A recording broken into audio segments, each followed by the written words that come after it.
요한계시록 7장을 읽겠습니다. 1절부터 17절까지 읽도록 하겠습니다.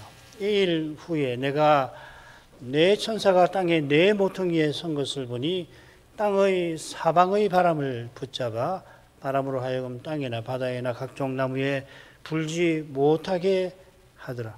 또 보매 다른 천사가 살아계신 하나님의 인을 가지고 해 돋는 데로부터 올라와서 땅과 바다를 해롭게 할 권세를 얻은 네 천사를 향하여 큰 소리로 외쳐 가로되 우리가 우리 하나님의 종들의 이마에 인치기까지 땅이나 바다나 나무나 해하지 말라 하더라.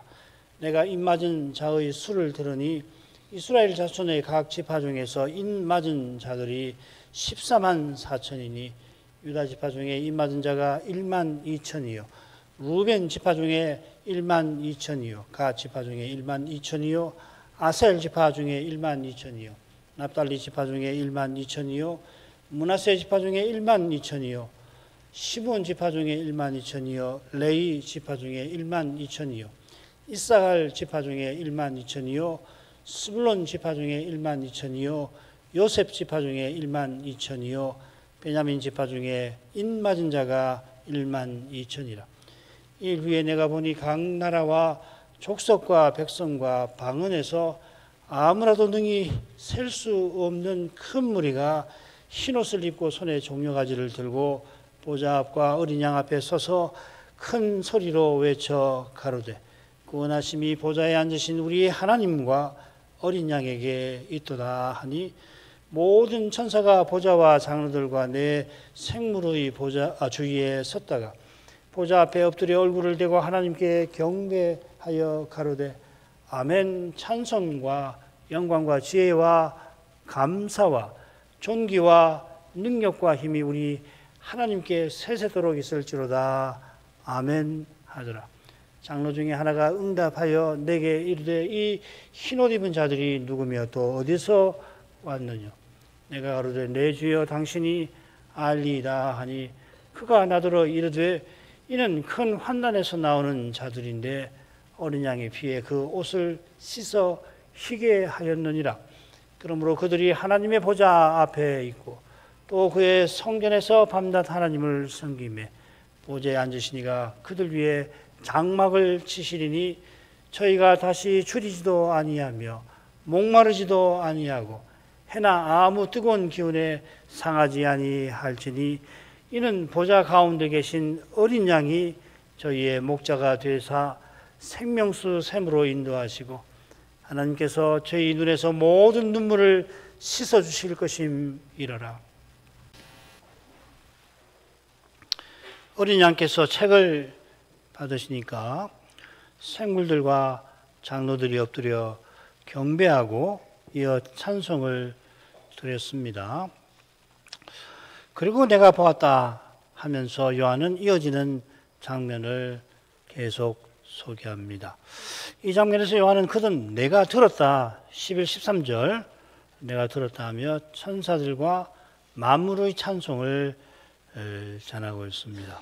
이런 서술 방식이 내인 떼시는 장면에 사용되는 것 같습니다. 그건 그때 생각하고 오전에 이어 생각하겠습니다. 11절부터 13절까지 읽습니다. 내가 또 보고 들으며 보좌와 생물들과 장로들을 둘러싼 선 많은 천사의 음성이 있으니 그 수가 만만이요 천천이라. 큰 음성으로 가로되 죽임을 당하신 어린 양이 능력과 부와 지혜와 힘과 존귀와 영광과 찬송을 받으시기에 합당하도다 하더라.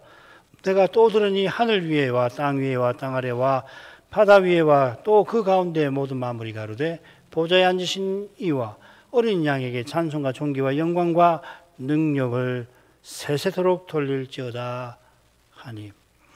요한이 많은 천사의 음성을 듣습니다. 이 천사들의 위치가 어떻게 되어 있냐면은 보좌와 생물들과 장로들을 둘러선 곳이라 하였습니다. 천사들의 수가 만만이요 천천이라 밝혔는데 이건 결국 이건 셀 수 없는 천사를 가리킬 겁니다. 히브리서는 하늘의 시온과 예루살렘에 1000만 천사가 있다 그렇게 밝혔지요. 여기 이 천만이라고 새긴 이 번역어가 여기 만만하고 비슷한 겁니다. 천만 이렇게 했지만 실은 만만이라고 번역하니 좀 더 정확합니다. 만만은 말 그대로 수만 곱하기 수만입니다. 비슷한 수가 계시록 9장에 나오는데 마병대의 수가 2만만이라고 그랬죠. 2억이라는 말입니다. 2만 곱하기 만이니까 2억. 이 경우도 구체적으로 딱 2억을 가리키는가? 그보다는 많은 수를 상징하는 건데 천천만만의 천사도 셀 수 없이 많은 천사를 가리킬 겁니다. 요컨대 많은 천사라고 했는데 모든 천사일 겁니다. 이들의 위치가 계시록 7장에서는 보좌와 장로들과 네 생물의 주위에 같은 말입니다. 이 네 생물을 둘러선 곳이라 이렇게 되어 있습니다. 5장하고 바뀌었죠, 그죠? 장로와 생물의 위치가 바뀌었죠, 그죠? 보좌를 중심으로 장로들의 위치와 네 생물의 위치가 정확하게 어딘지 알기는 어렵습니다. 생물들은 보좌 아래에 있는 것 같습니다. 아래에 있어야 이게 보좌 가운데와 주위라는 말이 이해를 할 수 있는 거거든요. 장로들은 무지개처럼 보좌에 둘려 있는데 24장로가 무지개니까 무지개라고 했으니까 활처럼 보좌를 이렇게 둘러 비쳤을 텐데 어쩌면 무지개처럼 보좌 위일 수도 있겠고 아니면 아래인지 다른 곳인지 저는 잘 모르겠습니다. 어떻게 보면 생물이 장로보다 보좌에 가까운 듯이도 보이고 또 어떻게 보면 장로가 생물보다 가까운 것 같아서 5장과 7장의 위치가 뒤바뀐 게 아닐까 저는 그렇게 생각을 해보았습니다. 왜 그렇게 자꾸 이렇게 말씀드리냐면 잘못하면 이게 그냥 훅 지나가 버리고 마는 거거든요. 이상에서 표현된 것이 다 의미가 있어요. 다만 우리가 모를 뿐이지. 그러니까 할 수 있는 대로 본문을 면밀히 봐가지고 이게 무슨 뜻일까? 이상의 이 내용은 뭘까? 그걸 알 필요가 있거든요. 그걸 잘 알면 그 내용도 아는데 굉장히 도움이 되는 건 사실입니다. 그래서 제가 이렇게 잘 모르겠다고 말씀드리지만은 생각해 보시라 하는 겁니다. 그렇게 성경을 읽는 것이 특별히 이상을 읽을 때는 그게 중요해요. 안 그러면은 너무 막연하게 되어버리기 쉽거든요. 많은 천사가 큰 음성으로 찬송합니다. 이 장면 처음에 어떻게 돼 있죠? 힘 있는 천사가 큰 음성으로 누가 책 펴기에 합당한가? 5장의 맨 앞에 그렇게 돼 있죠, 그죠? 힘 있는 천사가 그렇게 선포를 했는데 그 선포에 많은 천사들, 모든 천사들이 역시 큰 음성으로 이제 화답하는 것 같습니다. 천사들은 죽임 당하신 어린 양이 그 합당한 분이라고 찬송하는데 이 어린 양께서 특별히 능력, 부, 지혜, 힘, 존귀, 영광, 찬송 받으시기에 합당하다 덧붙였습니다. 자, 그러면 이 7 항목, 능력, 부, 지혜, 힘, 존귀, 영광, 찬송 이 7 항목을 통해서 많은 천사가 어린 양의 어떠하심을 찬송하려 했을까? 이걸 좀 생각해 보려고 합니다. 이를 위해서 이어 만물이 드리는 그 찬송의 그 네 항목이 나오고요. 또 4장 끝에 생물과 장로들이 드리는 찬송의 항목은 각각 셋인데 그걸 서로 비교를 해볼 필요가 있습니다. 천사들은 지금 7 항목이고 만물은 찬송, 존귀와 영광, 능력 이렇게 되어 있고요. 그 다음 계시록 4장의 네 생물은 영광과 존귀와 감사라고 되어 있고 장로들은 영광, 존귀, 능력 이렇게 되어 있죠. 많은 천사는 지금 어린 양께서 7 항목 받으시기에 합당하시다 하고 이어 만물은 보좌에 앉으신 하나님과 어린 양께 네 항목을 세세토록 돌릴지어다 하였습니다. 세세토록 돌릴지어다 하고 새겼는데 계시록 4장에서 네 생물이 영광, 존귀, 감사를 돌리는 것과 표현법은 다른데 결국 같은 겁니다. 이 계시록 1장에 똑같은 표현법이 나오는데요. 나중에 설명하겠습니다. 어린 양께서 받으시는 거나 하나님과 어린 양께 돌리는 것은 똑같이 하나님과 어린 양께 찬송을 드리는 거고 어린 양과 하나님께서 찬송 받으시기 있는 것을 가리킨다 말씀드렸죠. 그렇게 해야 이 오해가 덜한 겁니다. 우리가 막연하게 사실 이런 뜻으로 읽고는 있죠, 그죠? 막연하게는 이런 뜻으로 찬송을 받으시고 찬송을 드린다. 이런 뜻으로 항목들을 이해하고 있잖아요. 그죠? 정확하게 인지하실 필요가 있다는 겁니다. 열거된 7항목, 4항목, 또 3항목들은 모두 하나님과 어린 양께서 먼저 드러내셔서 찬송하는 천사들 만물들이 맛보도록 하신 거룩하고 탁월하고 아름다운 덕입니다. 어린 양과 하나님께서 없으시거나 부족하신 그 무엇을 천사나 만물이 들여서 받으시게 하는 게 절대 아니죠. 그죠? 사실은 이게 터무니없는 이야기인데 사실은 이런 생각이 고대로부터 인간에게 타락한 세상이 있어요. 그걸 잘 보여주는 게 고대 근동 신화인데 그 신화에 나오는 신들은 자기들이 먹을 음식을 조달하는 노예로서 사람들을 창조했다 이렇게 되어 있습니다. 그런데 우리 하나님께서는 먼저 식물을 셋째 날에 창조를 하시고 여섯째 날에 짐승과 특별히 사람과 짐승에게 그걸 식물로 주시죠. 그죠? 인생은 의존하는 존재이고 자존하신 하나님을 힘입어서 살고 숨쉬고 기동하는 그런 존재인 것입니다. 하나님께서 홀로 창조하신 것처럼 구원도 오직 하나님께 속합니다. 창조를 이렇게 고백했다면 구원도 그렇게 고백하지 않을 수 없죠. 그죠? 그런데 사람은 놀랍게도 이 둘 다를 착각을 한단 말이에요. 우리가 창조에 무슨 기여를 합니까? 우리가 창조는커녕 우리가 탄생하는데 우리가 뭘 부모님께 기여하는 것이 없잖아요. 그런데 구원은 마치 기여할 수 있는 것처럼 생각하기를 잘하고 그러면 창조에도 문제가 생기는 겁니다. 이 거룩하신 영광을 배웠고 찬송하게 하시려고 하나님께서 피조물과 특히 인생을 지으셨고 또 죄인을 구원하시며 세상을 새롭게 하십니다. 사람을 정의하는 말이 여럿이죠. 그죠? 호모 사피엔스라든지 또 뭐 호모 하베르라든지 지혜로운 사람 또 뭐 도구를 만드는 사람 뭐 놀이하는 사람 등 있는데 제가 볼 때는 예배하는 인간만큼 그건 기도하는 인간하고 같은 말인데요. 호모 아도란스, 호모 오란스라는 말인데 이만큼 인간의 정체, 사명, 목적을 잘 보여주는 것이 없는 것 같아요. 어거스틴이 고백록 맨 앞에 하나님께서 하나님을 향하도록 저를 지으셨습니다. 이 정의를 담백하게 고백하고 있는 것입니다. 고백록은 어거스틴이 회심한 지 얼마 되지 않았잖아요. 되지 않았는데도 이 믿음의 구원의 아주 본질을 회심을 통해서 깨닫고서 이렇게 한 문장으로 담백하게 고백을 하고 있습니다. 자, 우선 내 찬송에 똑같이 영광 존귀가 이 항목으로 등장하죠. 이 두 항목은 우리가 계시록 4장 끝에서 간단히 살폈습니다. 하나님이 자기가 누구신지 드러낼 때 얼마나 거룩하시고 얼마나 고귀하신지 찬란하고 강력하게 나타내실 때에 그걸 영광 존귀라고 표현하는 겁니다. 구약에 이 존귀라고 새긴 낱말을 영광하고 영광이라고도 새기고 뭐 교호적입니다. 이 몇몇 단어가 있어요.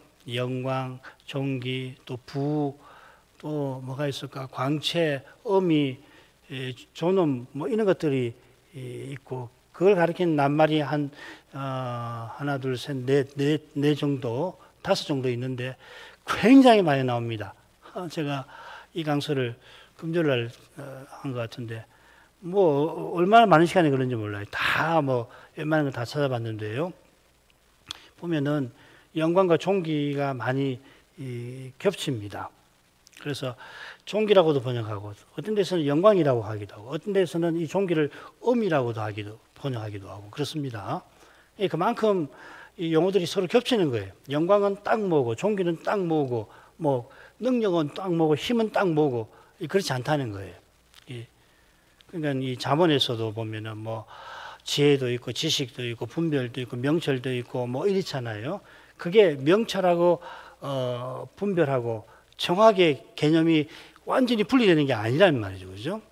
모름지기 사람이 이 하나님 말씀을 따라서 어떻게 살아가는가 하는 것을 지혜라고 표현한다면 지혜의 여러 면면을 이렇게 덧붙여 설명하는 거란 말이에요. 그러니까 이 성경의 개념들을 이야기할 때 이 현대 학문처럼 특별히 서양 학문의 영향을 받은 우리는 정의를 정확하게 내리기를 교육받고 있잖아요. 성경 그렇지 않습니다. 자꾸 읽어야 돼. 지혜는 뭐고 명철은 뭐고 지식은 뭐고 명철은 어떻고 분별은 어떻고 그렇게 각각을 분석해 가면서 따져가도록 하는 것보다는 물론 그런 거 필요하지만은 아울러서 모름지기 이 하나님 백성은 하나님 말씀을 쫓아서 어떻게 사는 것이 합당한가, 하나님이 보시기에 좋으신가, 그걸 자문해서 배우는 것이거든요. 여기도 이제 마찬가지입니다.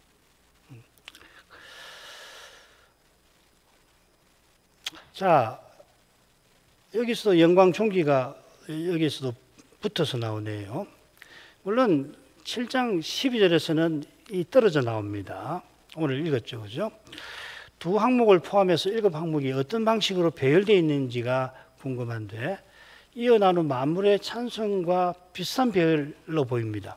능력, 그 다음에 존귀와 영광, 찬송, 앞에 부, 지혜, 힘 이렇게 7인데 만물은 부, 지혜, 힘이 빠지고요. 찬송, 능력이 나오고 순서가 뒤바뀌고 존귀와 영광이 안에 들어가 있죠, 그죠? 두 찬송은 네 항목이 같고 존귀와 영광이 중간에 나오고 능력과 찬송이 처음과 끝에 이렇게 번갈아 나옵니다. 이 공통 항목을 통해서 이 찬송이 뭘 노래한 것인가를 살필만 하죠. 천사들이 먼저 능력을 어린 양께 돌리는데 이는 무엇보다 일찍 죽임당하신 어린 양께서 7뿔과 7눈가지 사실을 기리는 것일 겁니다. 어린 양께서 죽임당하신 것이 능력 없어서가 아니라 실은 하나님의 전능이 거기 나타난 것이듯이 하나님께서 십자가 지신 그리스도를 부활시키실 때 모든 권세를 주셨습니다. 이는 인봉을 떼는 능력, 그러니까 거기 쓰여 있는 하나님의 뜻을 이루는 능력인 셈입니다. 그 능력의 거룩하고 신비한 사실이 7눈, 곧 성신과 하나 되신 데서 또한 나타납니다. 이 바울은 복음서에서는 부활하신 그리스도가 모든 권세 받으셨다. 바울은 성신과 하나 되셨다. 그게 부활의 본질이다. 그렇게 설명하는 거거든요. 지금 이 요한의 이상에서는 그 둘이 결합되어서 이 신비한 이미지로 나타나는 거 아닙니까? 성신께서 성부와 동등하신 하나님이신데 그런 분이 이제 그리스도의 몸과 지체인 우리 안에 내주하셔서 책에 쓰인 하나님의 위대한 목적을 어린 양과 함께 이루어 가시는 것입니다. 그 목적을 이루는 과정에서 어린 양과 성신께서 우리를 통해서 실로 신비한 능력, 곧 고난을 받고 견디고 이기는 능력을 특별히 말씀을 통하여 예배를 통하여 발휘할 수 있게 하시는 겁니다. 어린 양께서 이런 능력 받으시기에 합당하신 분입니다. 천사들이 찬송할 때 어린 양은 이미 능력을 받으신 상태니까 받으신 것을 천사들이 기리는 겁니다. 천사가 이런 능력을 이제 드리니 받으십시오 하는 게 아니지요. 성부께서 주신 것을 기리는 것이기도 합니다만 성자께서 어린 양이 성자로서 당연히 받으실 분, 실은 그보다 더한 분이신 것을 천사들이 지금 찬송하는 겁니다. 그들이 생물과 장로들과 함께 경배와 찬송을 하나님이신 어린 양께 드리고 있습니다. 우리 찬송에도 예수님을 찬송하면서 우리 구주님, 우리 하나님 찬송합니다. 같은 거죠. 이런 측면에서 모든 천사가 6항목에 이어 마지막으로 찬송 받으시기에 합당하심을 노래하는 겁니다. 6항목이 다 찬송할 내용들인데 마지막 이 찬송 항목은 어린 양께서 천사와 우리가 세세토록 기릴, 높일 하나님이심을 가리키는 거겠습니다. 어린 양께서 능력과 찬송 받으시기에 합당한 것처럼 책을 받으시는 그때 또한 성자로서 영광과 존귀를 드러내셨습니다. 어린 양은 여호와의 종 되신 여호와이십니다. 구약시대 내내 전능하신 하나님으로서 여호와께서는 언약을 신실히 이루어 자기가 누구이신지 얼마나 거룩하고 존귀하신지를 친히 드러내셨습니다마는 그분이 여호와의 종이 되어 죽임당하신 데에서 부활 승천하셔서 새 언약을 신비하게 이루어 가시는 데에서 더없이 드러내신 것입니다. 우리가 믿는 우리 하나님 같은 신은 이 세상 어디에도 없습니다. 제가 온 세상의 모든 사회의 신들을 다 연구한 사람은 아니고 그게 불가능하지만은 이런 신이 있을 수가 없어요. 성경이 아니고서는 이런 신을 알 수가 없고 또 이런 신을 믿을 수도 없는 겁니다. 이런 내용과 붙여서 천사들의 찬송에 나오는 나머지 세 항목을 간단히 살피겠습니다. 힘은 당연히 능력과 붙어 있고 7 항목 한가운데 나옵니다. 한가운데 있다는 것은 천사들이 찬송하는 가장 중요한 내용임을 암시할 겁니다. 남은 2 항목이 부와 지혜입니다. 부요. 이것은 라오디게아 사자에게 정금과 흰옷과 안약을 내게 사라 하신 말씀을 생각나게 합니다. 내게 정금을 사서 부유하게 하라. 같은 말이거든요. 이 말은 주님께서 부요 자체이심을 가리킵니다. 교회가 교회답게 존재하고 영광의 목표로 전진하는 데 필요한 모든 것이 부활하신 그리스도께 있습니다. 이걸 오직 은혜라고 하죠. 그래서 우리는 모든 은혜를 받았다 이렇게 고백하는 겁니다. 라오디게아 사자가 나는 부자다 부유하여 부족한 것이 없다고 자랑하지만 그가 자랑한 것이 심지어 말씀을 깨달은 것이라고 할지라도 내가 신학 지식이 있고 성경 지식이 있다 하더라도 깨달은 사람이 거룩한 교회를 세우지는 못하는 겁니다. 만일 라오디게아 사자가 내가 부유하다고 할 때 나는 많은 재물과 많은 교인이 있다고 자랑했다고 한다면 자랑한 그만큼 그 교회는 세상처럼 변해버릴 겁니다. 주님께서 내가 내 교회를 세우리니 음부의 권세가 이기지 못하리라 하셨습니다. 2-3 사람이 주의 이름으로 모인 거기에 주님이 함께해 주셔서 그 교회는 음부의 권세가 이기지 못하는 그런 신비한 사회가 세상이 되는 겁니다. 주님께서 함께 하시면 그 교회는 있어야 할 모든 것을 지닙니다. 빌립보서 4장 19절입니다. 나의 하나님이 그리스도 예수 안에서 영광 가운데 그 풍성한 대로 너희 모든 쓸 것을 채우시리라. 이 믿음이 중요한 거죠. 그렇죠? 믿음이 없으면 주님께서 함께 하셔서 모든 것을 주시는 건데 못 믿는 거죠.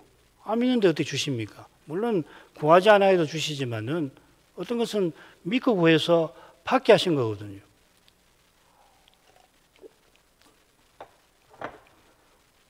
이런 주님은 생각하지 않고 눈에 보이는 현실에 갇혀가지고 그렇게 그 현실에 이끌려서 살아갈 수밖에 없는 거 아니에요. 우리 스스로는 그런 겁니다.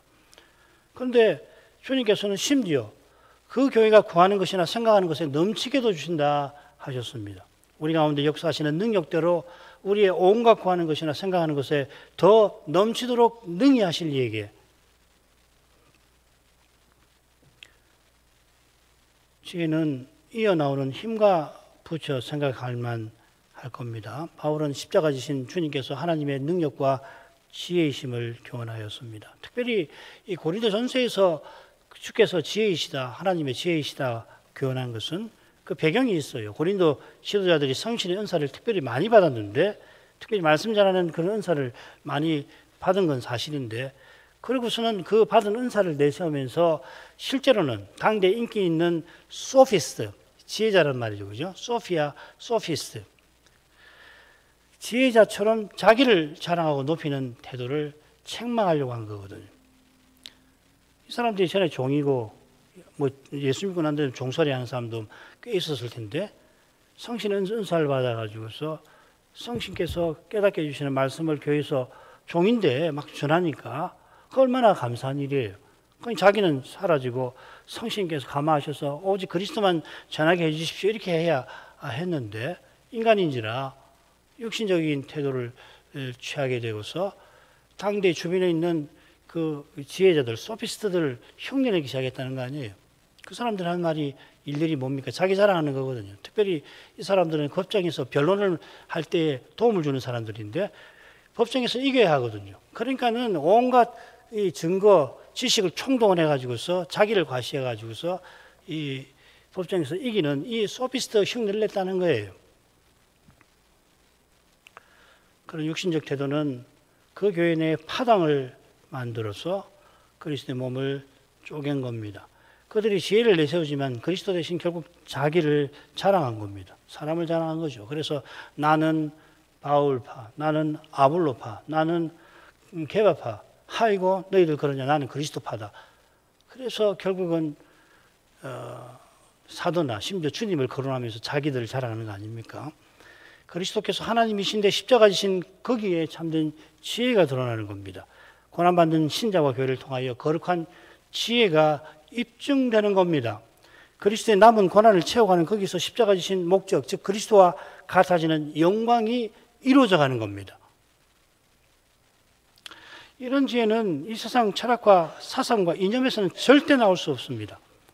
최근 미국과 한국의 극우 세력에 관한 이슈가 우리 사회에서도 거론이 많이 되었는데, 어디 유튜브 방송을 보니까 어느 철학자가 나와가지고서 이 극우 세력에 대해서 논평하면서 이 극우 세력 뒤에 프랑스 철학자 지라르의 희생양 이론이 있다 주장을 하면서 결국은 이 희생양 이론의 핵심을, 복음의 핵심을 왜곡하는 이야기를 제가 들었습니다. 이 이론의 핵심은 뭔가 하면 세상의 유명한 중요한 신화들과 달리 성경에서 계시하시는 하나님은 인간의 죄와 악의 문제를 해결하려고 하나님 자신이 희생이 되셨다 하는 겁니다. 이 세계 세상의 다른 신화는 정반대라는 거죠. 그 사회 혹은 그 종족 혹은 그 집단의 문제를 해결하기 위해서 그 집단이 가장 연약한 사람을 희생양을 만들어서 죽여버리고, 그래서 문제를 해결한 다음에는 죽인 그 희생양을 신화에서 신으로 등극을 시킨다는 거예요. 대단한 연구죠, 그죠? 그런데 기독교는 보니까 정반대거든요. 이게 어떻게 미국 극우 세력의 이론의 배경이 되는지 전혀 모르지는 않지만은 이론이 문제가 아니라 다른 데 문제가 있다는 거예요. 지금 제가 그 이야기를 하려고 합니다. 이런 고귀한 교훈을 미국 극우 세력이 왜곡해서 자기네 정치 이념을 선전하려 하니까 우리 국내 철학자가 그런 주장을 제시할 수도 있습니다. 그런데 지라르라고 하는 철학자 자신도 그리스도의 남은 고난에 참여하는 방식이 아니면은 자기가 연구한 그 주장에 거슬러 행하고 말았을 겁니다. 잘 모르겠어요. 개혁신학을 공부해서 그리스도의 십자가에 담긴 교리를 배웠다고 하더라도 그리스도의 남은 고난을 채워가는 일이 없다고 한다면은 그가 배운 교리 지식, 심지어 깨달았다 하는, 실제로 깨달을 수 있습니다. 깨달았다고 착각하는 것일 수도 있지만 깨달았다고 하는 성경 지식은 믿음의 길에 얼마든지 방해와 장애가 될 수 있습니다. 기독교 세계관이 이념 전쟁의 무기가 되어버리면 지금 미국에서 일어나는 일들이 그것과 관계가 되는 거잖아요. 우리나라에는 차원이 좀 다르죠. 수준이 매우 낮죠, 그죠? 그런데도 이런 것이 있어요. 그런데 기독교 세계관이 이념 전쟁의 무기가 되어버리면 신령한 전쟁의 전신갑주, 특별히 성신의 검으로 말씀이 작동하지는 못하는 거예요. 신령한 전쟁은 철저히 혈과 육을 배제한 데서 우리의 싸움은 혈과 육을 대항하는 것이 아니고 공중의 권세 잡은 자와 대항하는 것이다. 에베소서 6장 맨 처음에 그 이야기 하지 않습니까? 혈과 육을 배제해버려야지 비로소 식별되고 치를 수 있는 겁니다.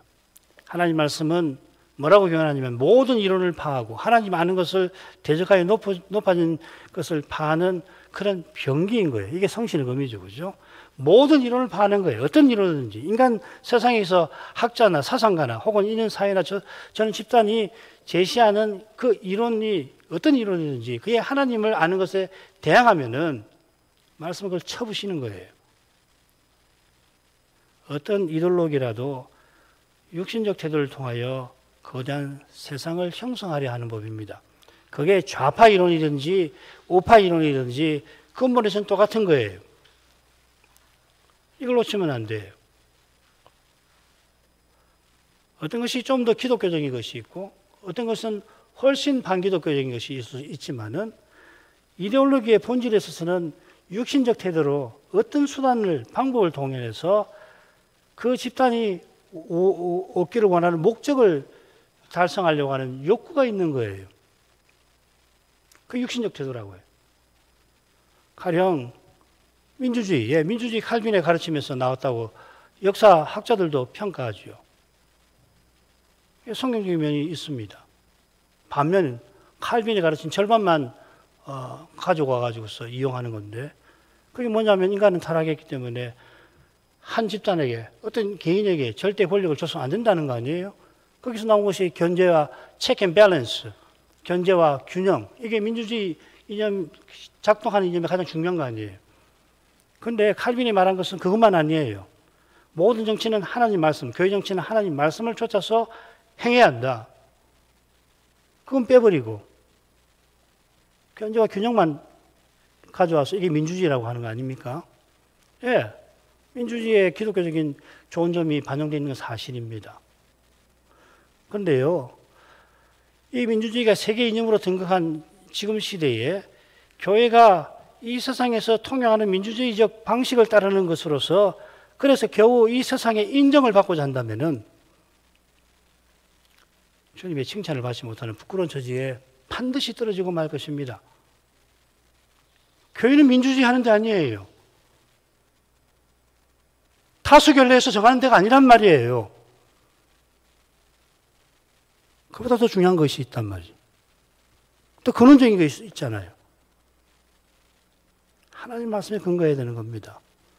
하나님 말씀을 겸손히 서로 받고 그 말씀으로 교통하는 것이 없이는 다수결은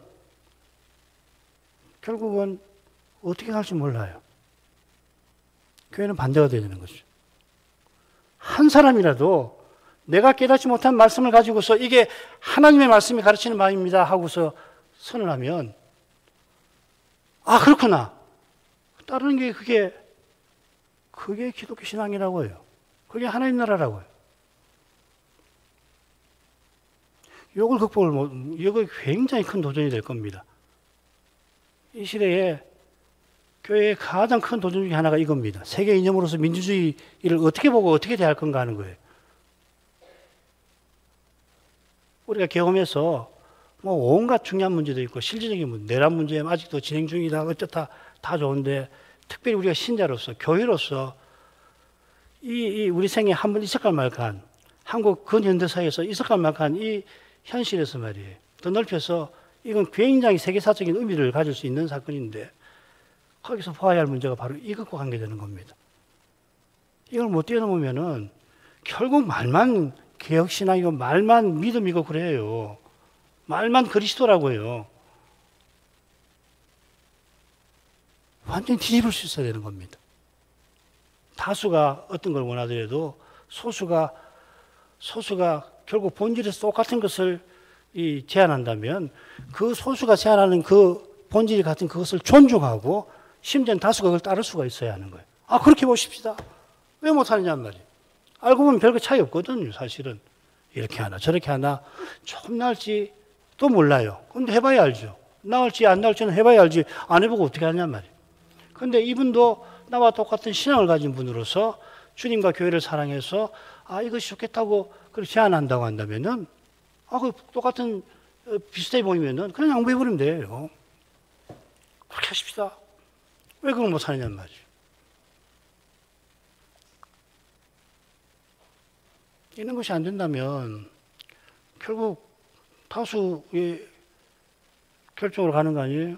지금 대한민국 정치가 그게 지금 큰 갈등을 일으키는 한 요인이 되는 거 아니에요? 그런데 이 세상에는 별 수 없어요. 이 세상은 교회가 아니니까 민주주의 이념대로 다수결을 결정하는 수밖에 없겠지요. 그런데 교회에서는 그렇게 해서는 안 되는 거예요. 안 될 뿐만 아니라 반대로 뒤집어야 되는 거라고요. 완전 뒤집어야 되는 거라고요. 적어도 그럴 수 있어야 되는 거라고. 우리가 모시는 주님께서 장차 우리를 종으로 섬기신다는 그 말씀 말이에요. 우리가 그 광경을 보고서 하나님 나라 가서 내가 주인으로 할 수 있겠습니까? 불가능해요. 그런 사람 갈 수도 없습니다, 거기. 여기서부터 종으로 섬기는 사람이 아니면 거기 가기가 불가능하잖아요. 게다가 주님께서 우리를 섬기시는 그 위대한 광경을 보고 우리가 무슨 수로 나를 섬기십시오 할 수 있나요? 안 되죠. 여기서부터 그리스도가 속해 오시기를 바란다는 말은 그런 사회를 간절히 바란다는 이야기고, 간절히 바라면 여기서도 그런 사회를 어떻게든지 이루려고 은혜를 구하고 가야 되는 거라고요. 예, 어렵습니다. 사람으로서 불가능한 거 잘 압니다.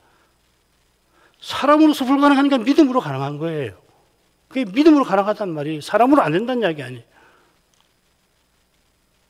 이걸 꼭 기억하시길 바랍니다. 우리가 앞으로 맞이할 세상은 이런 식의 이 주제가 훨씬 복잡하게 진행될 겁니다.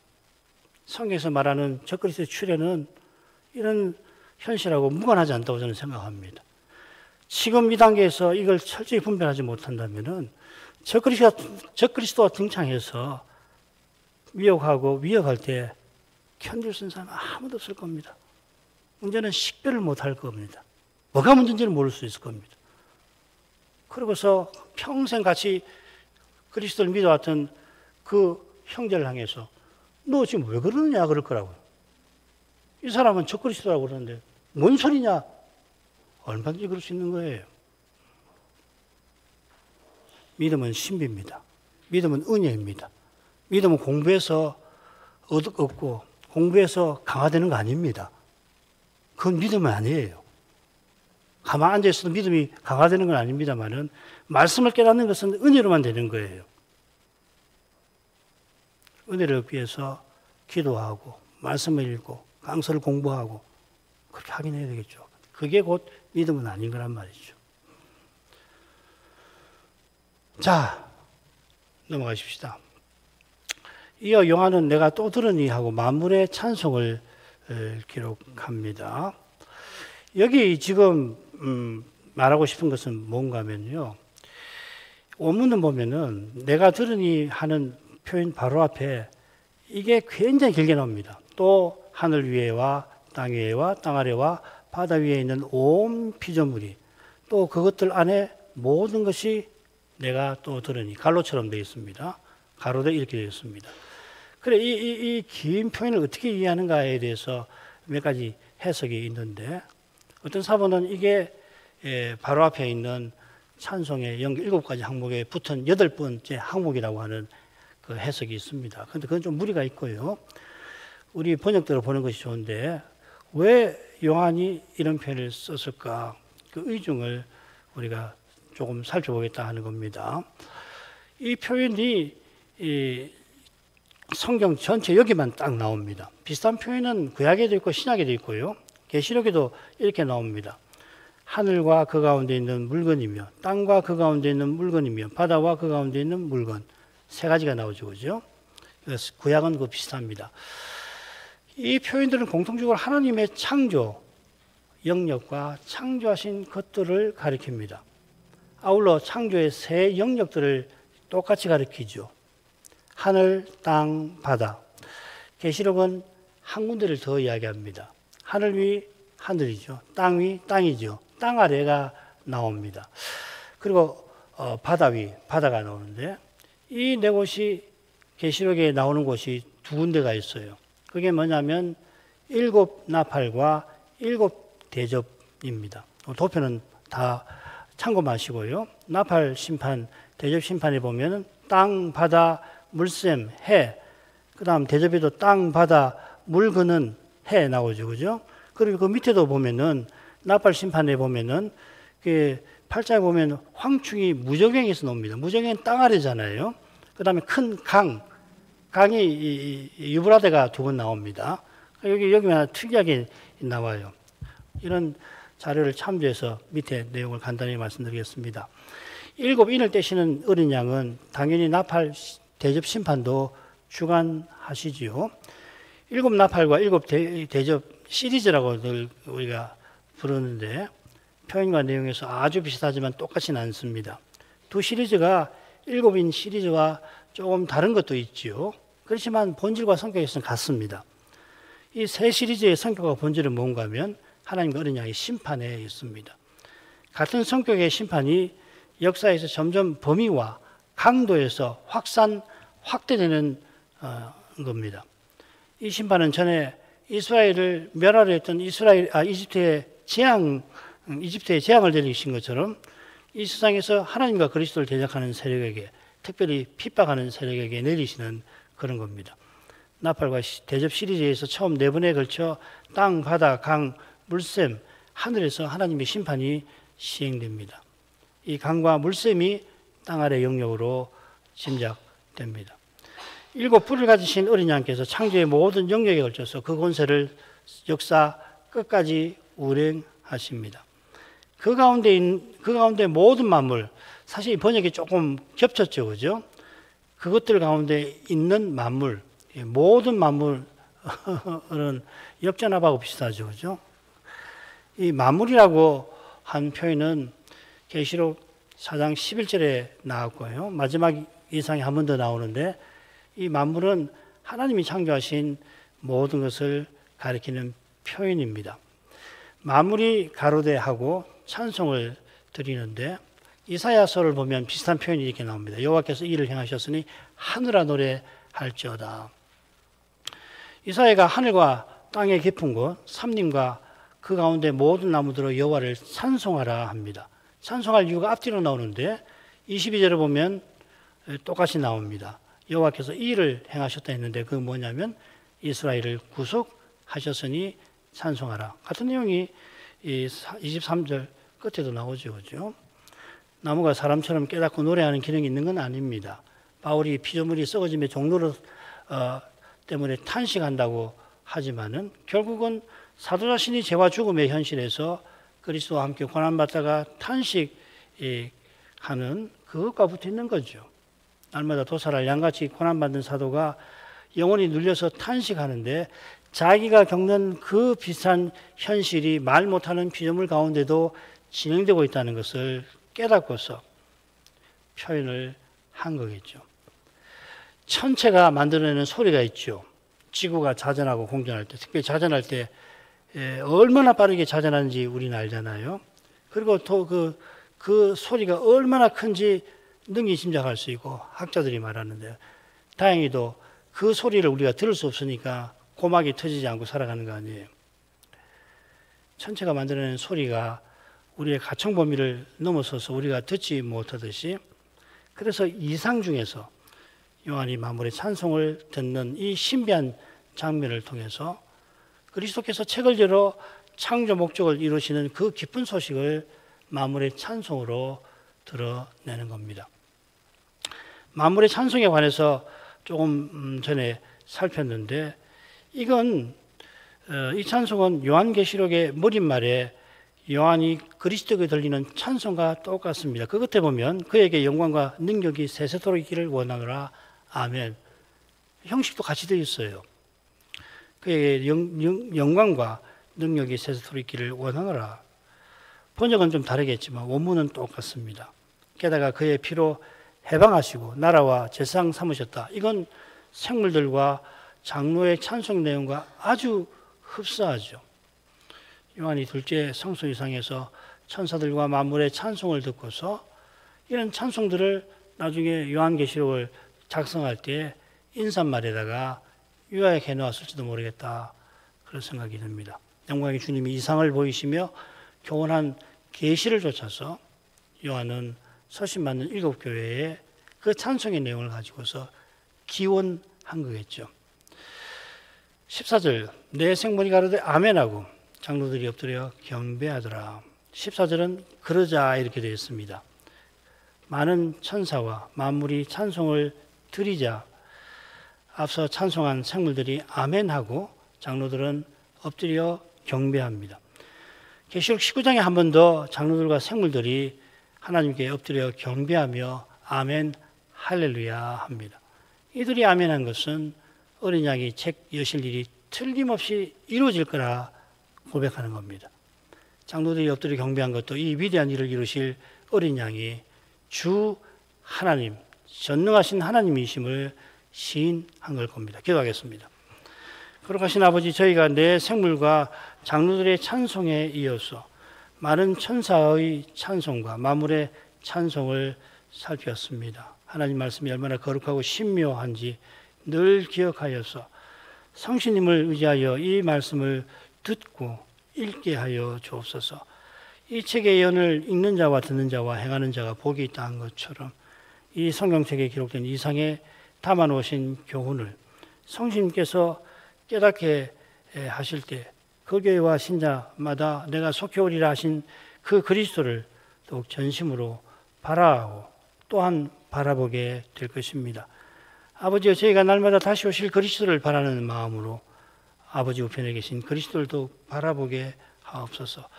그래야 할 때 그리스도가 성신으로 내 안에 사시는 실질을 저희도 드러낼 수 있겠나이다. 이 실질이 얼마나 신비한지 저에게서 드러날지라도 그것을 자기 자신이 보더라도 신비한 영광을 인하여 그 신비함을 인하여 주를 찬송하게 하실 줄 믿습니다. 찬송하는 저희 마음에 하늘의 기쁨과 평안을 내려 주실 것입니다. 그 평안 가운데에서 흔들림 없이 보이신 목표로 향하게 하시고 그 길에서 겪는 고난에 하늘에서 내리시는 넘치는 기쁨이 있어 연약한 저희를 붙들어 주옵소서. 예수님 이름으로 기도합니다. 아멘.